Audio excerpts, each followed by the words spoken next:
Hey fam, welcome to Driven Life TV. So today we're doing a light video. We want to react to a certain video between a mother and her daughter as they're talking through certain scenarios. And I believe that this is going to be educational for people who are dating or those people who are looking to get married soon.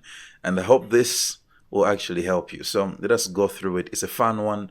You're going to really enjoy this. Stick around. Let's look through this one. Yeah. Should married women wear pajamas? I think if you like a two-piece, then go with that. I say no, because in the bedroom should be always be ready. I can't disagree with the mother right here. I can't disagree with her at all. Also, this is Should you invite your friends over to your house? Did you never have tea with your friends at your house? Yes, I did. But I say no, a very big no. Some friends are very dangerous. Dangerous in what way? They might take your husband. well, that one I don't really agree with in terms of, I think also living with a consciousness to say someone might take your husband is not really the best way to live. But also you shouldn't be having your friends over, especially if you're married, over every time. No, it should be something that happens rarely. And make sure if their friends are coming over, you should have their husbands with them. But if it happens that you're meeting with your girls, maybe for something that you've organized an event at your house, make sure that your man is not really involved in that, and it should not be so frequent. Otherwise, some people get too used to your own home and also your own husband, and that's not the best way to do things. So, yeah, let's continue. Best friend have your man's number? I actually have a very good friend of mine who does have my husband's number, and it's going very well for me. When he can't find me and I'm with her, he will call her and she just hands me the phone, like, here's your man, he's looking for you. So it's working out for me. I would say yes. I think the mother is saying no. I want to hear her reason. Don't cry to me. One day you come crying to go. Shoot. Oh my God. I think it's the same reason about having our friends over. And so it's very interesting. But to think about it, I think if your best friend, the female best friend of your wife, if she has your number, emergencies can happen. It's also good that they have your number. But it should not be something that you actually use on a constant. You should really have strict boundaries and make sure that the communication is not constant. You're not trying to develop a friendship with them, because at the end of the day, that connection can lead to so many things. So even as a man, you need to have boundaries for yourself. Also, that best friend needs to have boundaries, and make sure that if you are communicating, you want something communicated to the best friend, make sure your wife does it. Don't do it yourself. You know what I'm saying? So those boundaries are very important. Otherwise, you can say there's nothing going on, nothing can happen. But at the end of the day, you never know what life can bring. So boundaries just keep you safe.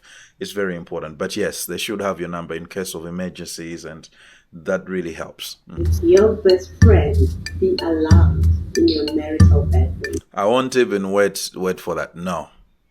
No one is allowed in your bedroom as a married couple. Only the two of you are allowed. Are you hearing what I'm saying? That's not even a discussion. Let's hear this.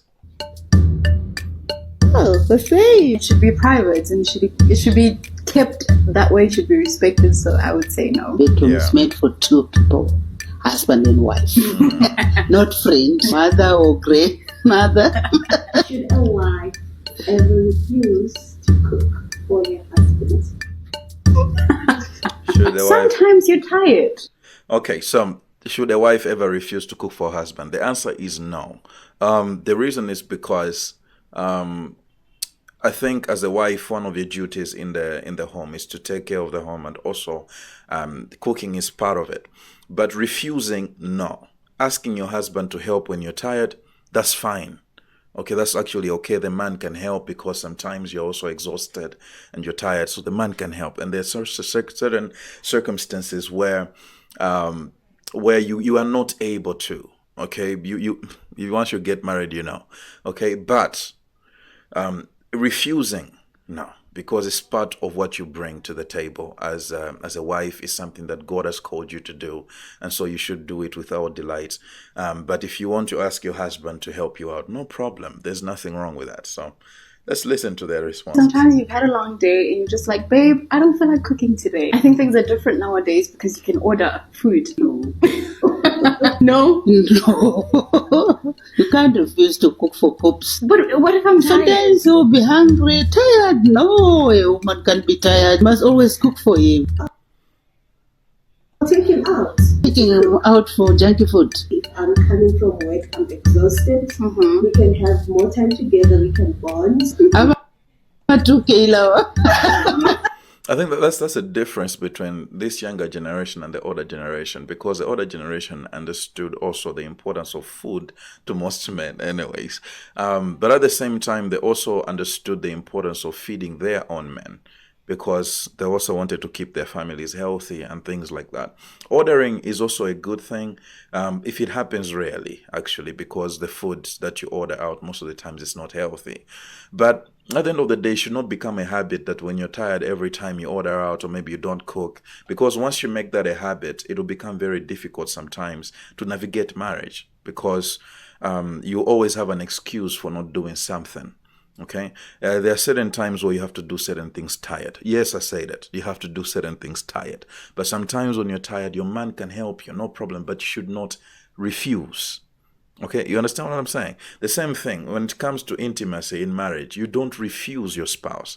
You can ask them to say, I'm really tired right now. Can we do it at this time? That's how you do it.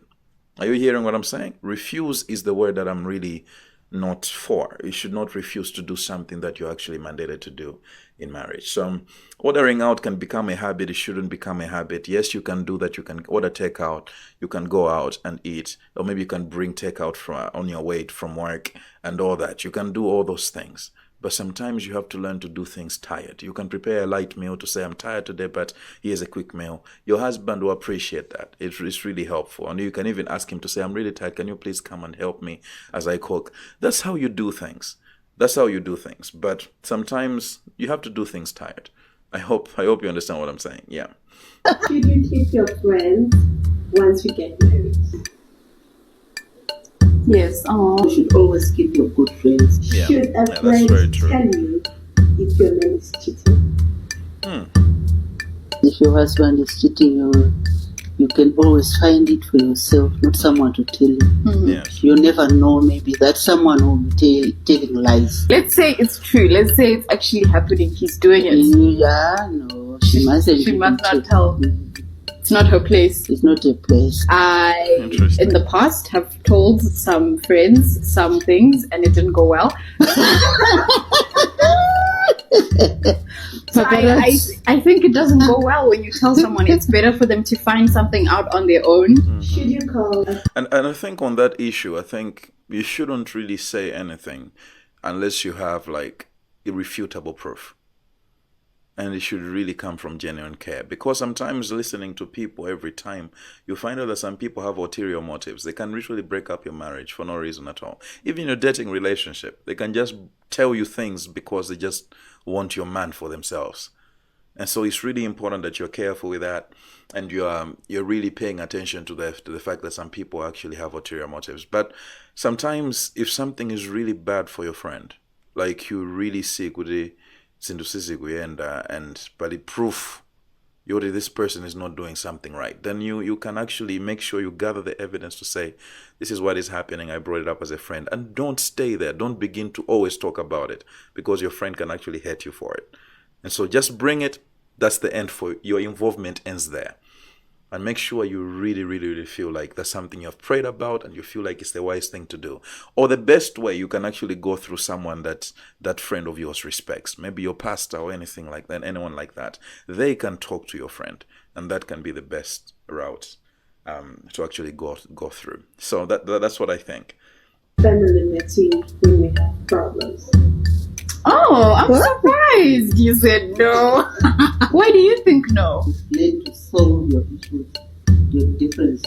Thank you so much for... That's very important. I think most of the times when people are married, especially when they're newly married, whenever there's a small issue, you find that they're calling their in-laws and all of those people. That's not good. Learn to solve issues on your own. Learn to work through issues on your own. Unless maybe your ability to solve issues is so toxic that's when you can say maybe you're not even fit to be together. But at the end of the day, I feel like it's so important for a couple to develop a system on their own of working through issues and coming to a place where they reconcile. It's very important. If they don't do that, their marriage will not last. So I don't know what you think. Tell me what you think in the comment section below. Those are my thoughts. That's what I think. This was really, really good. And I think, my goodness, wow, there's so many questions. People run their families differently, but at the end of the day, the Bible tells us exactly how a marriage is supposed to be, and I think those clear indicators really help us to know how we can navigate certain situations well. Otherwise, tell me your thoughts, like this video, and also subscribe to the channel. Until next time, have a good one.